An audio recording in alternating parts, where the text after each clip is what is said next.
I'm going to show you how to fix the start menu and the search bar is not working on your Windows 10 or Windows 11 PC.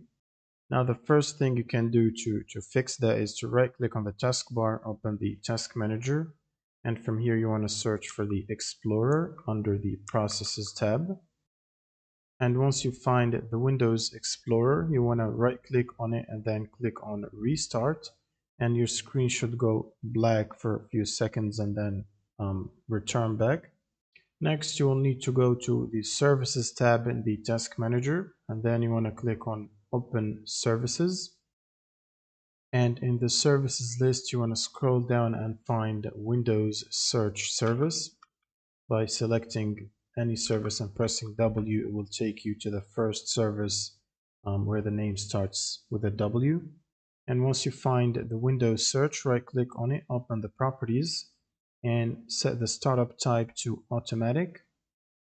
And then you want to click on the apply button. And if the service is not already running, you can basically click on the start button here to start it. But if you see the status is running, that means it's already running. And then you can press OK and close out of this. And then you can check if that solves the problem. And if it doesn't, here's what you can do. You want to right click on the start button and open up the CMD again as admin or terminal.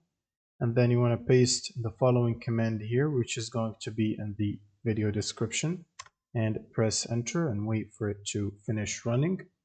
And once it finishes running, you can basically check if that fixes the issue. Otherwise, you can run the command line or PowerShell or terminal again as admin. And then you want to run the following command, which is sfc /scan now, and press enter and wait for it to finish scanning your system and repairing potentially corrupted files. And that should generally solve the issue.